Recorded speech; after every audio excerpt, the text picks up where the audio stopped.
Welcome to Synchronize Swatches, your bi-monthly dose of coolness. I'm your host, Chris Gregory. And I'm the other guy, Chip Johnson. Every other week, we watch an episode of the cult classic 90s sitcom Parker Lewis Can't Lose, and then we record ourselves talking about it. It's time for Operation Record the Podcast. Are you ready? I am. Gentlemen, Synchronize Swatches.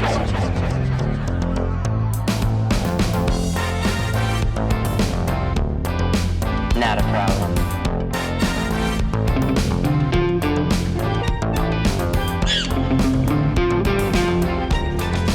I've never liked you, Lewis.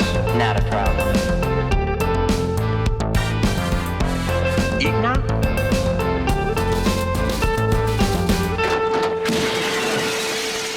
Clean out your locker. You're finished. Oh, I should have written some of this stuff down because I always forget. As soon as it's like coming Take back notes from, on your own life. yeah, it's like coming back to work on Monday and people are like, "How was your weekend?" You're like, "I don't remember anything I did this weekend," even though it just that happened. good, huh? Yeah.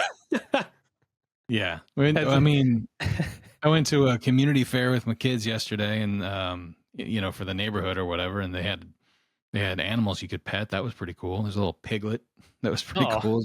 Wagging this little tail when people were petting it. That was funny. It was actually surprisingly large. I was surprised by how, it was well put together, I guess. But, they had dancing and bounce houses and hay ride through the golf course. Through the golf course. Yeah. Wasn't really like riding a hay ride on a farm or anything, but it was, whatever. So Closest thing we got to it in Newport News. yeah, exactly. So it was fun. It was a fun little, fall thing to do. So how are things out that way? Good. I mean, we just got back I guess we've been back a week, but a friend of Dawn's was getting married in Philly last Saturday. So I think the Wednesday before we flew out, but we went out to New York actually and stayed with some friends of hers in Brooklyn, and then visited with some people that she hadn't seen in a long time. And then Saturday we took a bus to Philly and went to the wedding. And then Sunday we caught up with some other friends of hers because she lived in Philly for a good while before she moved to LA. I mean, this is back in like early 2000s. Okay. So we hung out with some friends of hers that she hadn't seen in years. And then actually, do you remember Lincoln? You remember Link, right? Yeah. So he lives just outside of Philly, maybe like 40 minutes. Oh, wow. So we ended up grabbing dinner with him on Sunday night, which is great to catch up with him. I hadn't seen him in probably 15 years. Yeah. So it's great catching up with him. Yeah. And then we flew back on Monday. So it's kind of a whirlwind trip. We saw a bunch of people and did a lot of stuff. But it's a good trip. So yeah, that's cool. All right, let's dive into this. Season 1, episode 4, entitled Parker Lewis Must Lose. Or, you want to do the German? Oh, sure. Let's see. Der Strahlende Verlierer. Verlierer. Better than I would have done. Der Strahlende Verlierer. I think there's actually an umlaut in there that's not in the copy here, so it's probably like Strahlende. But anyway. I set you up for failure then. Yeah. God damn it. Do that well enough on my own. How dare you? So I guess, suppose I moved, I just Google translated this and it says, it translates to The Shining Loser. Yeah, I did the same thing. And when I did, I actually came up with there's a song, I don't know if you saw this, there's a song that came out like a year or two ago, 2023, from this, it's called The Shining Loser. And it's this, I don't know if it's like a duo or something, Move D and Pete Namlook. But if you get a chance, take a listen to it. It's actually not bad. It's about 6 minutes. It's like kind of lo-fi ambient kind of sound, but it's pretty cool. I didn't know what to expect, but it was an interesting discovery. The Shining Loser. That's so interesting. Man. Yeah. So yeah, that's a weird name, The Shining Loser. Yeah. But yeah, the English title was Parker Lewis Must Lose, which is a play on the main title of the show, of course. Right. Original air date, September 23rd, 1990. I don't have any, what happened to this day that's any like major trivia, but I have a very minor piece of trivia for that day that will probably be of interest to no one but you and I. You know what happened on this day? That's what this whole fucking podcast is, man. September 23rd, 1990. What's that? My sister turned 10 years old. Aw. Are we saying her name on here? Yeah, we can. Yeah, I Okay. did last time because I was like, I censored myself last time, but I mean, I'm Yeah. sure she doesn't care. Yeah, but Kelly turned 10 years old when this episode of Parker Lewis aired. Happy Aw. birthday, Kelly. Yeah. You can do the math yourselves, people out there, if you want to figure out how old Chip's sister is. My sister's gonna hate me. No, it just hit me today. I was reviewing the notes and I realized the date. I was like, oh, that's my sister's birthday. I was like, oh, she turned 10 that year. That's adorable. I had just turned 12, I guess, like a few weeks before. Deeply personal trivia. But I figured you'd appreciate it. Yeah, that's good. All right. My little synopsis of this episode. When he discovers that his latest crush desperately wants to win the school election, Parker Lewis sets out to sabotage his own campaign. But when you're Parker Lewis, that's easier said than done. And we have our opening credits gag. This time we're in a medicine cabinet. The father, played by Timothy Stack, opens the door first, and we see him chugging some Pepto-Bismol. And in the background, we hear mom call it, "Who wants more huevos rancheros?" I raised my hand. Give me some of them rancheros.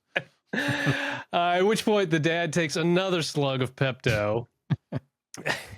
And I think he kind of groans or something. Yeah, very distressed. So then he closes it, cuts to black. We get a credit. And then the mom opens it up and uses some hairspray. I guess just needed a post-dinner touch-up or something. Yeah. She goes back for a little more because she missed a little. Then she shuts the door. We get another credit. And then Shelly, who's talking on the phone, a cordless phone, which is, I guess, a big thing at that time period. Oh, yeah. She's talking on the cordless phone, and she uses the hairspray, a ton of it. Yeah. She slams the door, and we see Parker open it up, and he actually waves away all the hairspray. It's so he's so offended. This guy whose hair stands up straight in the air. I'm sure surprised he uses way more than Shelly does. Or maybe it's gel. Does he use gel or does he use mousse? That's true. Yeah, good question. I feel like I've heard that one before. And so then he proceeds to take a swig of mouthwash, the last swig of mouthwash out of the jar. And we hear Shelly in the background yelling at him to not use all the mouthwash because she forgot to gargle. At which point, Parker, with his shit-eating grin that we've come to know so well, he just smiles and spits the mouthwash back into the bottle. So childish. Yeah, and it's and you say spitting, and that's kind of giving him credit. I mean, he almost just lets it dribble out of his mouth with that dumb look on his face. That's true. He just drools it back into the bottle. Yeah, it's so gross. It's so nasty. Oh, and then he slams the door, and we get our final Parker Lewis Can't Lose title card, and we cut to the exterior of Santo Domingo campus. It's a school election time. And we hear Parker Lewis in VO say, "High school elections, what a load." So many promises, so many slogans, so many teeth. And as he's saying this, we've got these super close-up shots of people's faces. Close-ups on eyes and noses and lips and teeth. And it's just a really bizarre little montage. Yeah, the show does not shy away from doing extreme close-ups on people's mouths. Yeah. Yeah, I feel like they've done that just in the few episodes we watched so far. Like, because wasn't there one on Matt Styles last episode? Right. Like, just uncomfortably close in his mouth. Yeah, and I know they've zoomed in on Coob's mouth when he was doing the really slow reveal that he had passed that test. So yeah, they got no problem getting right up in people's grill. Every semester, it's the same thing. A pagan ritual zaps the hot button of junior political zealots. You know, those Ernie geeks who watch C-SPAN every night instead of MTV and hope against hope to be a future congressman or senator. Then we see a girl giving a speech, and Parker introduces her in VO. Take Becky Grant. For her, the race for junior class president is a holy quest. And then you've got some note here but you want to read that? Yeah, sure. It's just about Becky Grant being played by the actress Kim Valentine. Some of her other credits at the time were she was in Growing Pains and Family Matters and 21 Jump Street. They seem to have a lot of crossover on the show with people from 21 Jump Street. Yeah. And then just for my own amusement, I noticed that a couple of the films on her IMDb, one of them is called Homicycle, which is fantastic. And then the other one's called .com for murder. I love when they just for murder. I love when they just you title something like that and it just like sets it in a point in time. You know, there's like, you know, .com for murder. I mean, yeah, that's a very, very small window of time when that that had to be made. Yeah, exactly. Parker introduces Becky, and he says he actually sent her a love note in 4th grade, but she said she was saving herself for Tom Brokaw. So kind of sets up her character there. She's all business. And as Becky's given her little speech, she has a great line. I say that apathy is the Orwellian prologue, and we all know what that means. Yeah. I love that line. The Orwellian prologue. I wrote one little note and it was just oof. Because it's you know, it's an interesting line. It's funny because like I know at the time I probably would have been like, meh, you know, but like as watching this now in your, you know, in your 40s or whatever, you hear somebody say something like that. It's like, that's so fucking true. Exactly. You know? That's what I'm saying. It's my favorite line from the episode. Yeah. Apathy is the Orwellian prologue. And then and we all know what that means. We all know what that means. Kids are like, huh? Yeah, I know. Yeah, they're like, no, we don't. Yeah. Yeah, but great line. And then Parker in VO intros Conrad Fleck. He's our slapstick relief for the episode. And there's actually like pinball sounds as he bounces through the crowd. Candidate by desire, doofus by destiny. Everybody's just shoving him around. He's, you know, he's just the doormat for everybody. Conrad Fleck here, played by Larry Spenak. And I ran through some of his credits as well. And I like how most of the people that have been on this show, they just have a list of credits that just really put them, aside from the .com for murder thing, like really put them at the time. You know, like his credits are, he was in Fame. He was in the show Dear John. Did you ever watch the show Dear John? I didn't, but I vaguely remember Dear John, but I never watched it. Yeah. Very strange. But then he was also in Mr. Belvedere, and then he was in The Munsters Today, which was hilarious. So that's not something they do much anymore, but I love back in the 80s and 90s when they would have a show and they would just take something from the 50s or whatever and just say like, Leave It to Beaver today. You know, or whatever. The Munsters today. Yeah. Or Star Trek: The Next Generation. Anyway, so then he's also one of his amusing film roles to me was on the movie called How I Got Into College, where he's credited as Startled Boy. Startled Boy. Startled Boy. He looks startled. So then Parker makes a comment about why would anybody get into politics? Or he says something like, how would anybody be stupid enough to get into politics? At which point we then hear Mikey on a bullhorn announcing Parker for class president. Of course. And Parker gets mobbed by students, all high-fiving him and patting him on the back. And we find out that he's only running to keep our principal under control, as he says.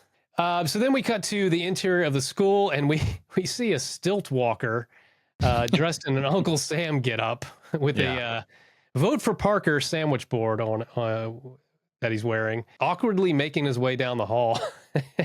Camera follows this stilt walker, and we find Mikey and Parker, and Jerry comes running up to give him an update on the poll results. And in the background, we see the stilt walker continuing on and starting to stumble and fall. And nobody pays attention. They just let him fall. And it's such a strange thing to be in the background. The guy just falls on his ass, and nobody comments. Like, okay. Like cracking his skull open. I hope he's okay. All over the place. Nobody cares. No. So Jerry comes running up to give him the poll results. Responding to the question, if the election were held today, who would get your vote? 51% said you. A mere 30% said Becky Grant. 0.000% said Conrad Fleck. And the remaining 19% was split between the undecideds and those favoring Johnny Depp. It's not a perfect sample. It reminded me a lot of the walk and talks that they did on The West Wing. Yep. Which is interesting too, just because this is a politically an episode that deals with, you know, school politics or whatever. But yeah, it's just, but this was interesting predating West Wing. Yeah, by years, you know. Yeah. So it was kind of strange to see that. I don't know if that's just because that's plugged into my head, or if that's based on something, that this was also referencing or something, But yeah, because Parker literally says, "Walk with me, talk with me," and they start to walk and talk. Yeah, it's crazy. One thing I did notice as they're doing that walk and talk, I paused it so I could read it, but there's a Conrad Fleck campaign poster up on one of the doors, and it says, "Fleck, hey, it's only a year." I wrote that down too. That was great. It's only a year. Great campaign slogan. I know. Way to go, Conrad. And at this point, a cheerleader comes running up, or I guess it's a cheerleader or just some hot babe in a leotard. I don't know. Right. But she runs up and she's got all these buttons on her shirt or her jacket or something. And she asks Parker to autograph her campaign poster. And so the camera then does this tilt down to scan the buttons, which are framing her very prominent breasts. All right. And Parker's VO is like those buttons. This is pretty obvious what's going on here. No attempt to hide anything. No. It's like, nice buttons. Nice buttons. Yeah. Then, as the best buds are admiring the girls' buttons, the wind kicks up and some ominous music swells up. Frank Lemmer, the principal's flunky. They're running a picture of his spine on milk cartons. So, campaigning after the passing period, eh, Lewis? And debris this whole time, debris is just flying everywhere because the wind is still kicked up, smoke's still pouring everywhere, and campaign flyers are hitting Lemmer in the face. I think piece some of toilet paper. Yeah. I was just trying to think about how he did a good job because they kept the camera on him through that whole thing, and he barely flinches when he gets smacked in the face with stuff. So that's pretty impressive work there. Yeah, it's fucking great performance. Yeah. And then Mikey takes a little stab. I love this exchange. This is so dumb. Hey, Lemmer, better hide. I heard they're spraying for cockroaches. And then Jerry's like, ha, ha, ha, I guess we told him. Yeah. He's not even he doesn't even laugh. He's just like, ha, ha, ha. Yes. I guess we told him. And they high five, and then immediately we smash cut to Musso's office. So Jerry and the buds are sitting in Miss Musso's office, in the waiting room, I guess, of Miss Musso's office, and Muzak is playing. Some really, really shitty Muzak is playing. And Jerry's twitching from the exposure to the Muzak, I guess. Miss Musso's door slams open, and we get our door smash of the day. And Miss Musso is dressed somewhat oddly, and I think she's holding a riding crop, right? Yeah, no, that shit was working. It was working. As soon as she stepped out, I was like, whoa. She's got these boots on and she's holding this riding crop. I don't know why that was working for me, but yeah, I was just like, God damn, Grace. Oh man, it was great. She gives the thumb and the swoosh. And we cut to inside Miss Musso's office, and there's a great gag here. This is probably my favorite gag of the show. Yeah. We are, the camera is behind Miss Musso, an over-the-shoulder shot. She is fixing her earring as she looks into what we suspect is a mirror.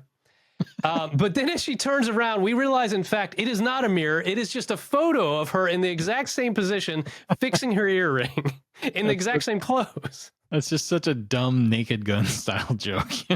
Totally. It's stupid. Favorite gag of that episode.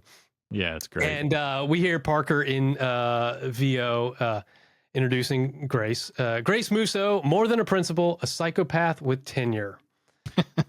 Great line. And Miss Musso is berating them for campaigning after the late bell. She's also very angry.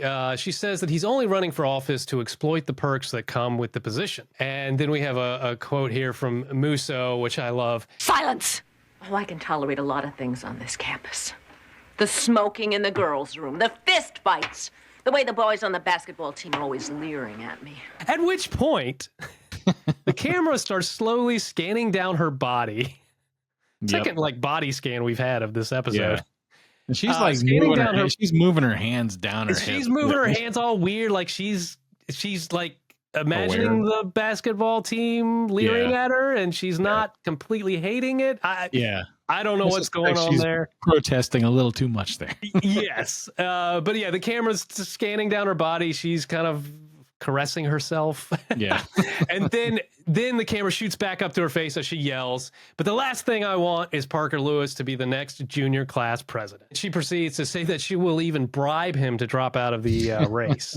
I took a note that says things Miss Musso can tolerate. It's just smoking, fighting, sexual harassment. Exactly. Just says it right there. Yeah. Yeah, when she whips that fucking writing crop out, and they all like, I mean, that's the part where she says something like, what does she say? She said, "I didn't bring you in here to make fun of me." And Parker stands up and he's like, "So we're done then?" Yes. And she just whip cracks that thing. It's like, and he sits down and then they all do this. They all do like this little, like they're imagining getting cracked across the ass. It's hilarious. Exactly. Good little physical comedy there. It was fun. Oh, it's great. And at which point Jerry jumps up in defense. The candidate doesn't want the perks of office. The candidate doesn't need favors. The candidate is running because prior student governments were mere puppets, rubber stamps of the school administration.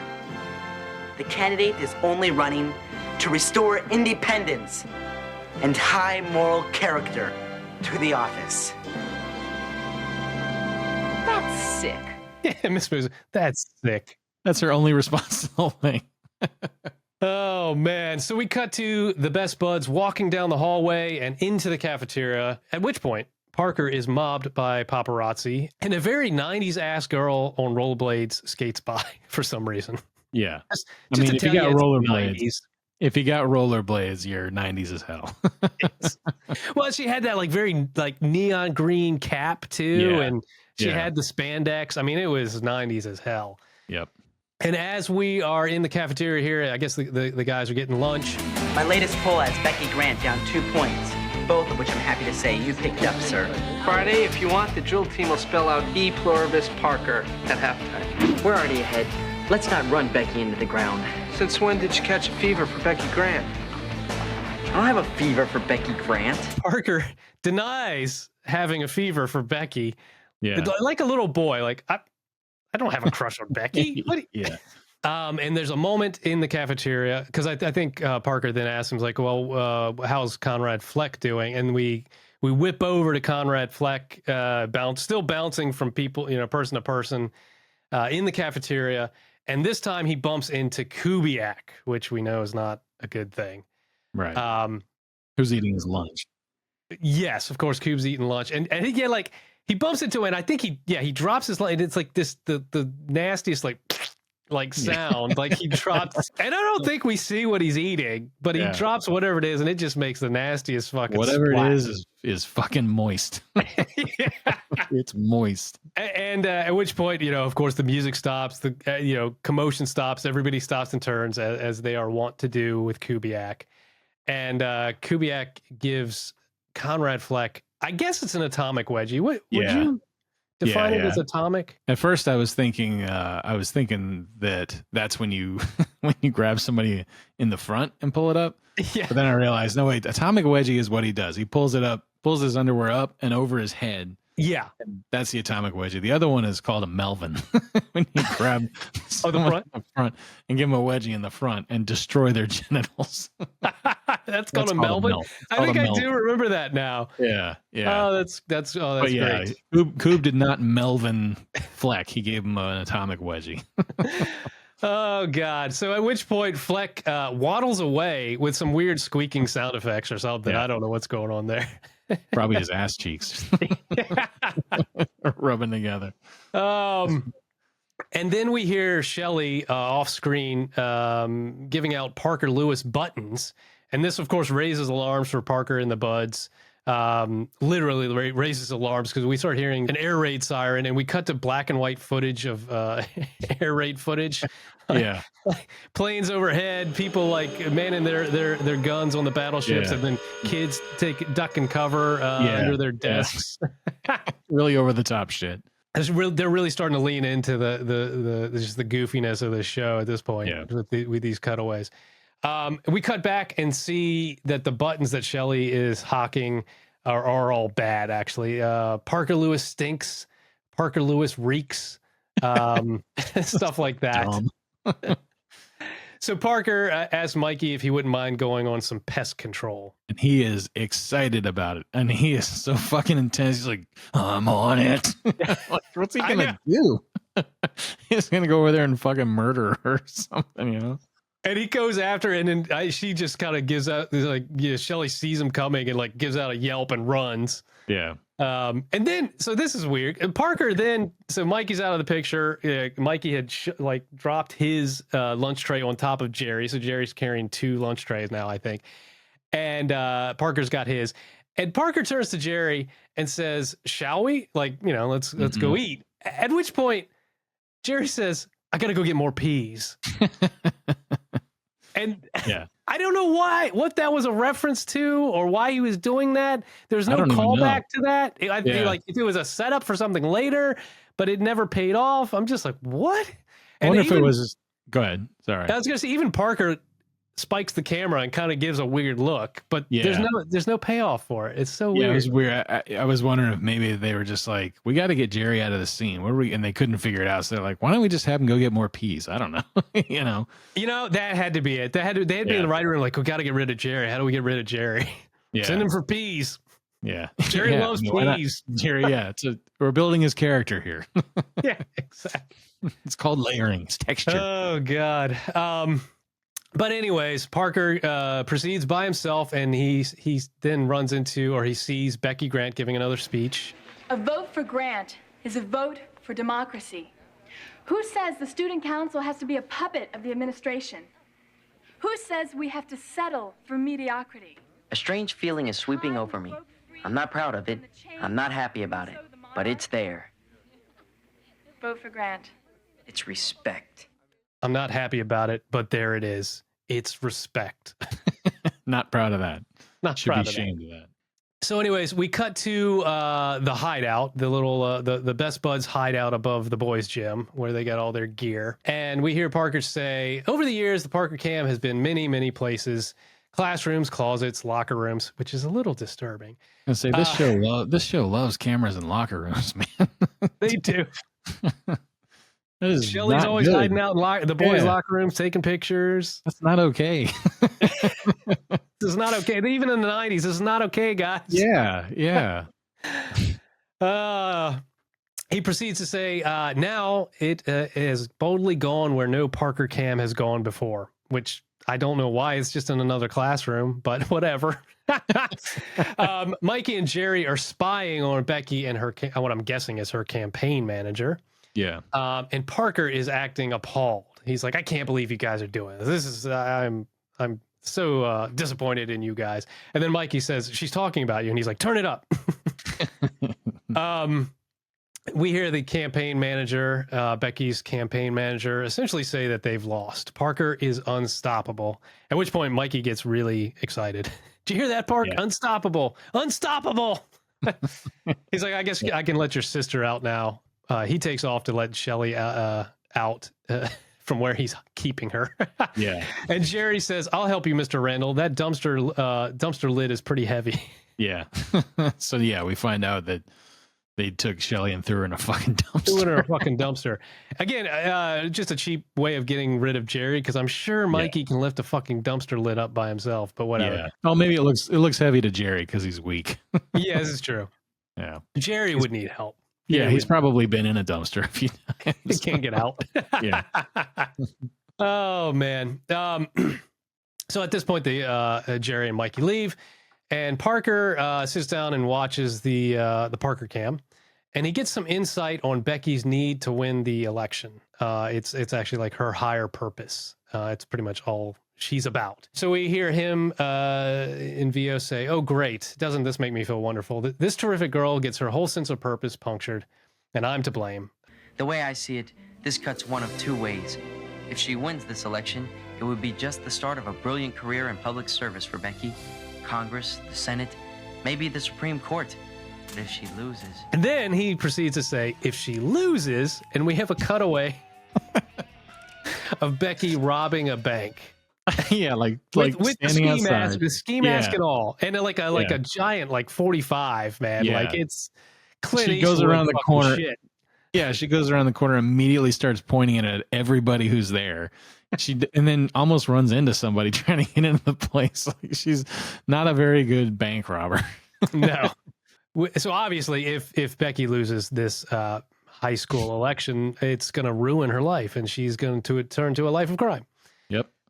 So Parker, following that train of thought, says the answer is clear. I have to do the unthinkable. I have to lose this election. And then we have our little mosaic transition to commercial. So back from commercial, we cut to the hallway. So there's a bunch of Parker Lewis campaign posters up, and there's like Parker knows Musso, Parker knows politics, and then there's one Parker knows Bo, which is a very a very timely reference for those who don't know.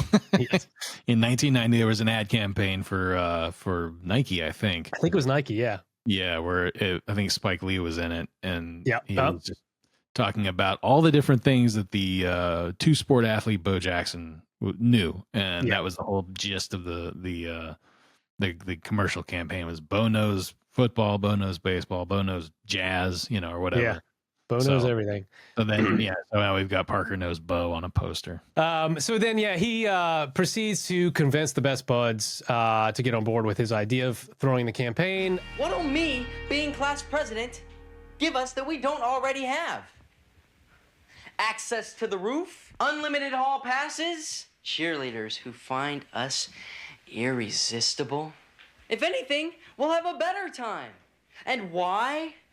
Because Miss Musso will have her hands so full with Becky Grant, she won't have time to hassle with us. I realized rewatching it again that like he appears in the scene in front of them earlier, but it was really strange because he's just standing there talking and he just fucking disappears while they're sitting there, like Marty McFly's family or something in the photograph. He just disappears. It's very strange, but anyway. I thought it was a really, really weird choice too, because I just don't know why there was no call for it. Like because it's Mikey and Jerry on either side of the camera. It's kind of a OTS, over the shoulder shot of both of them, like right through them.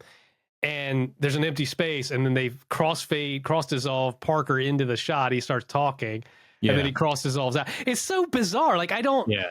I mean, they were swinging for the fences. I'm not gonna fault them, man. They were trying stuff. And sometimes it fucking paid off. Yeah, that's true. Yep. So they decide they're going to rip down all the posters overnight because that's a surefire death blow to his campaign. Yeah. To rip down all his campaign posters. Then people won't know that he's running anymore. We found these at the recycling bin. Smells like Musso's work to me. Or maybe it's that dude Lemmer. Or that Becky Grant. Well, whoever it was, we're not going to let him rip off this election from Parker Lewis, are we? No!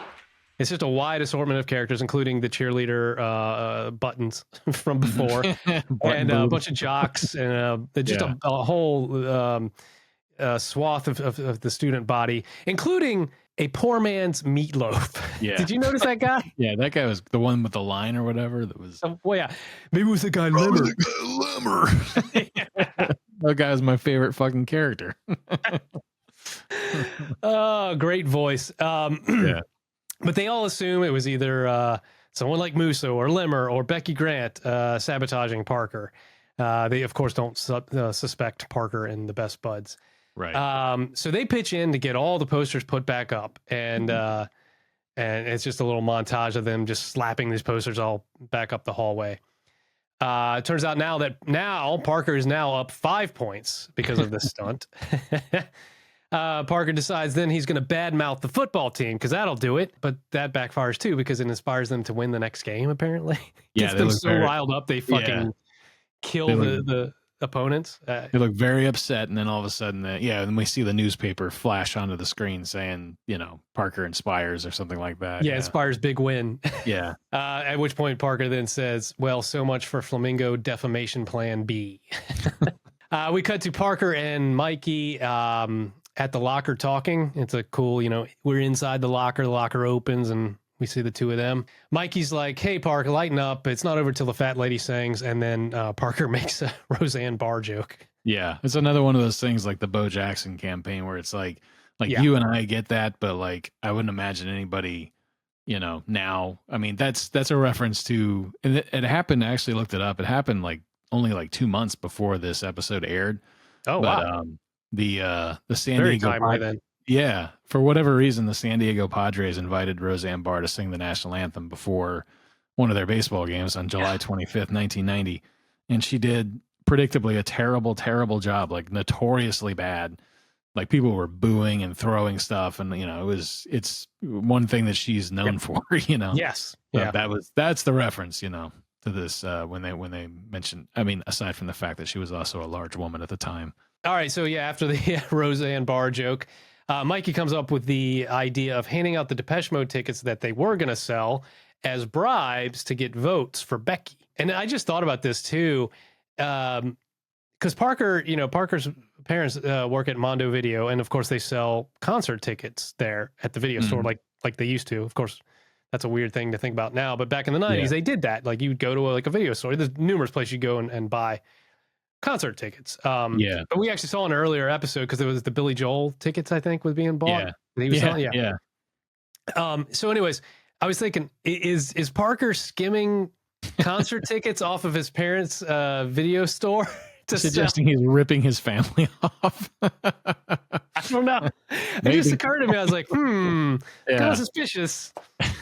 Maybe Shelley has a reason to think he's a piece of shit. Maybe he actually is a piece of shit. Yeah. He pulled the wool over our eyes all these years, Chris. How did we not see it? Yeah. Shelley was right. Shelley was right. Watch this show with all new eyes. No. Yeah. But anyway, it was just a random thought that I had of my second pass of these notes. I was like, wait a minute. Yeah. So anyways, yeah, Mikey's like, we can bribe some people with these Depeche Mode tickets and get some people to vote for Becky. At which point we cut to Mikey laying down on a couch with a bloody nose. And then they said if I tried to bribe anyone else to vote against you, they would solder my mouth shut. Boy, that is one tough chess club. All right, and so now we cut to the exterior of the campus. Becky is not giving up. She's giving yet another speech, and Parker decides he's got to do something drastic, so he demands a debate. And we have a montage of debate answers from Becky, Parker, and Conrad Fleck.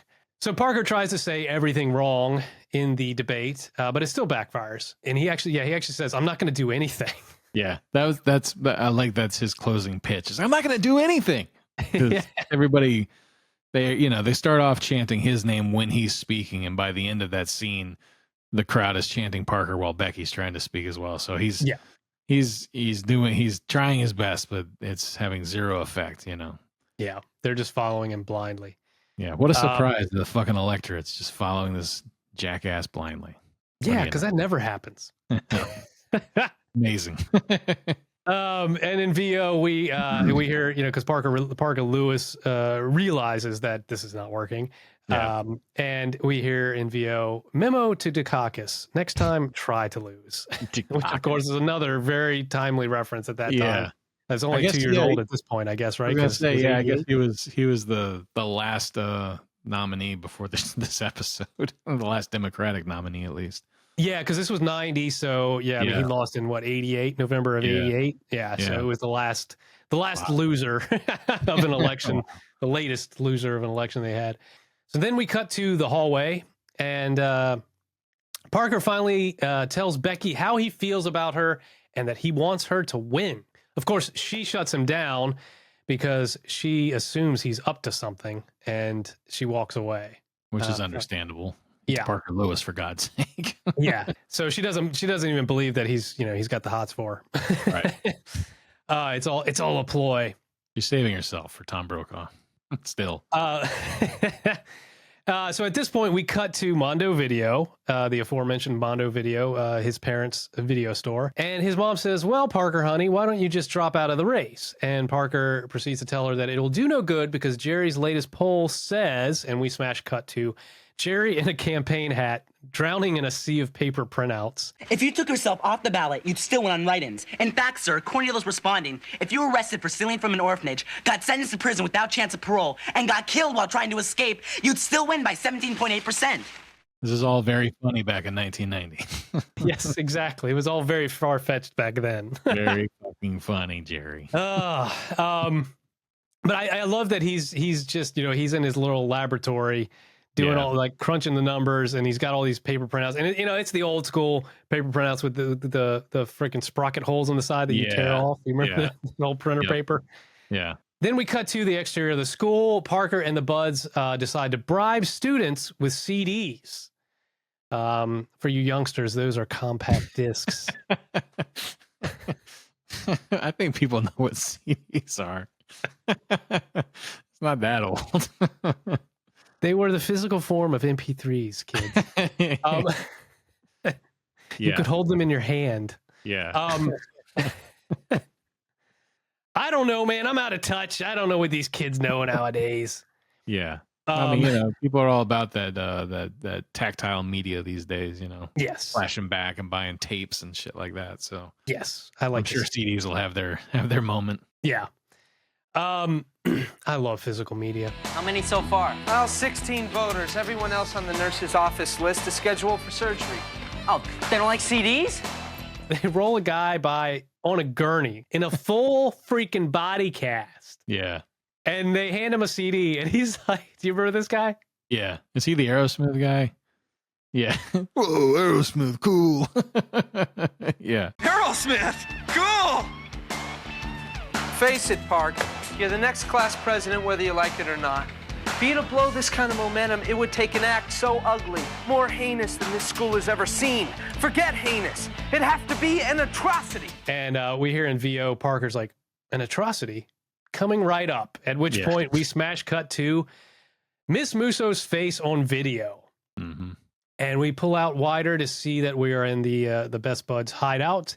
And Parker is at the editing bay scrubbing through Miss Musso footage from, I guess, from earlier. It was it was the footage. It's actually footage from when she was berating them in the office earlier in this episode, right?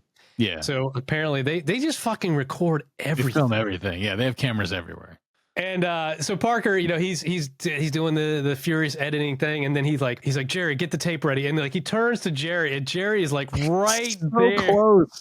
Oh my God, I took that note. I was like, Jerry is so fucking close to his face. I was like, that great. Must have been a fun shot to do. Yeah. They must have done it a number of times because I wouldn't have been able to do that and not laugh. No. Turning, seeing his face that close to you. Gentlemen, Synchronize Swatches. It's Operation Parkergate. So one of many synchronized swatch bites to come in the show. We cut to the exterior of the campus. This is the election assembly. Miss Musso is at the podium speaking. So she's instructing the students on the ensuing election, and we see Parker Lewis is out in the crowd. We also see Jerry, who is wearing a headset, hiding out near the audio board, the mixing board, and he's like laying in wait. We see Miss Musso reading from a script, and we also see Mikey reading from a script, but we realize that he is actually in the Best Buds hideout, and he's also got a headset similar to Jerry's. And he's reading along with this script. They've somehow acquired a copy of Miss Musso's election script. Didn't even occur to me. What's that? Didn't even occur to me like how the fuck they got a copy of it. Oh yeah, they always get a copy of everything. They got a copy of Miss Musso's script, and Mikey is reading along with it. And then we see Mikey and Jerry start a countdown. And as they reach 1, we see Mikey flip on a tape deck in the hideout, while Jerry repatches a line into the audio board. Now, I want Parker Lewis to be the next junior class president. I want Parker Lewis to be the next junior class president. And it repeats this over and over. So many times. So many times. Obviously a tape loop. And the crowd is completely appalled.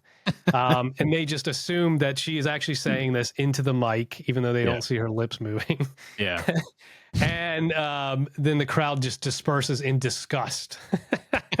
Dropping the signs everywhere. Yeah. And so then we cut to exterior campus later. And Jerry is walking alongside Park, or he comes up walking. I think we see Parker and Mikey walking, and Jerry runs up. Sir, it's one for the books. The biggest voter turnout in history, all just to banish you from office.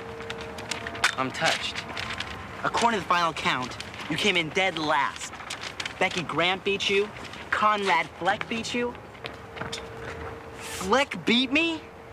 I came in third to the Fountain of Goof? No, Johnny Depp beat you too. So did Bart Simpson. And the 2 write-ins for that genie on Pee-wee's Playhouse. You should have said Mecha Lecca Hi, Mecha Heiny Ho at some point. That would have been funny. Yes. Oh, man. I love Pee-wee's Playhouse. Yeah, she was great. So at this point, Miss Musso and Lemmer come strolling by, and Jerry eeks his famous eek and runs off in his cartoonish style. Yeah, he just flies off like one of the Three Stooges, and you hear like jet noises in the background. Yes. Classic Jerry exit. Yep. Miss Musso gives her condolences. She's actually kind of pleased, I guess, because even though it was kind of a, scam on her, it turned out in her favor because she did not want Parker Lewis winning. Yeah. And I think she knows what happened. I mean, you can, there's just this knowing look between all of them, Mikey and Parker as well. Everybody knows what the fuck's going on. Exactly. Yeah, she's playing dumb, saying, "Oh, I don't know how that happened," but she knows. But she's just playing dumb because it was mutually beneficial. At this point, we cut to exterior campus again, but Parker is wandering alone through the campaign detritus because there's just so much junk. Yeah, like so many campaign posters and picket signs, and it's just a fucking mess, man. Yeah. And he's bemoaning the fact that he only got 1 vote. He's happy that Becky won, but yes, his ego is still bruised. I wonder, did I get caught up in the trap of peer validation? Did I want too much by wanting it both ways? Did Johnny Depp use jail or moose? Another Johnny Depp reference. There's so much Johnny Depp in this show. I think actually, if I recall correctly, I can't remember if this was on the same night as 21 Jump Street, but I think it was. Yeah. Sundays. Okay. Yeah. So I wonder if that probably had something to do with it. Plus, I didn't think about that. I was just thinking because he was popular at the time, but you're probably right. It was probably a stab at the, well, it's not a competing show because it's on the same network, right? Yeah. But it's probably just a fun poke at the other show, right? Yeah. At that point, when he's lost in thought about Johnny Depp, Becky shows up, and we find out the 1 vote that he got was from her. She appreciates what he did for her, so she voted for him. Well, listen, if there's anything you ever need, I mean, anything I can do for you. Well, how would you feel about maybe going out with a loser? Not a problem. And they walk off into the sunset. So then we have our end gag, which is a call back to the open credits gag. We're back in the medicine cabinet. It opens up, and Shelley is looking for the toothpaste. Parker shows up and hands it to her. She actually snatches it away from him. But he doesn't go anywhere. He just kind of creepily stands behind her as she starts to brush her teeth. And she kind of feels him back there, and she's like, "What's your problem? Never seen someone brush their teeth before?" At this point, Parker Lewis holds out a mirror, and Shelley can see that her teeth are all black. It was gag toothpaste. Yeah. And Shelley screams, "Mom!" and runs off. The camera tilts up to Parker, and with his shit-eating grin that he always has, he doesn't actually say, "Not a problem." We actually hear it in VO, which is kind of weird, right? Did you notice that?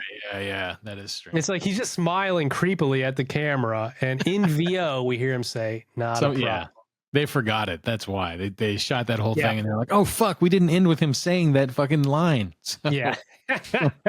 Go back later, not a problem, or loop it in from earlier. Yeah, loop it in. Yeah. Geez. Shelley kind of brought that on herself. Like, why did she take the toothpaste from him?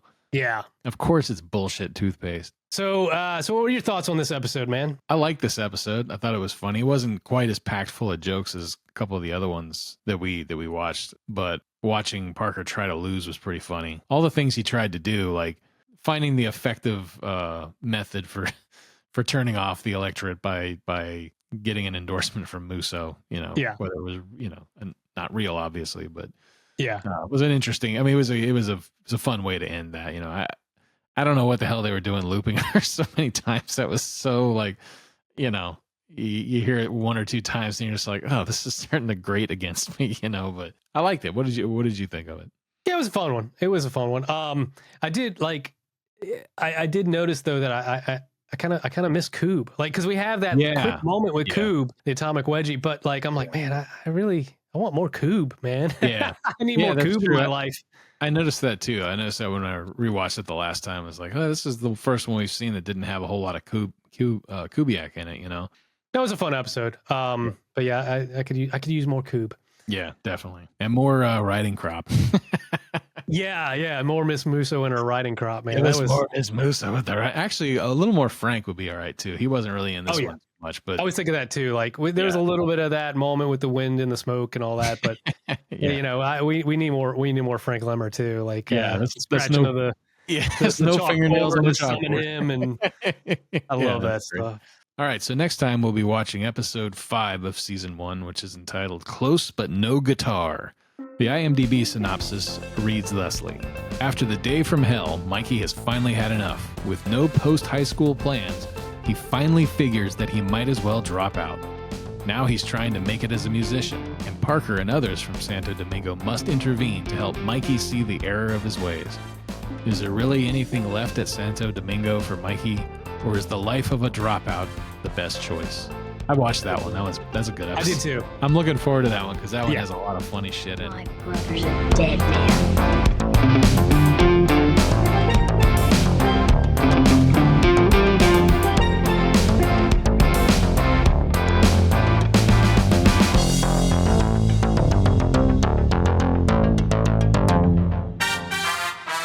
My friend Jerry said you guys were going to do something really neat today.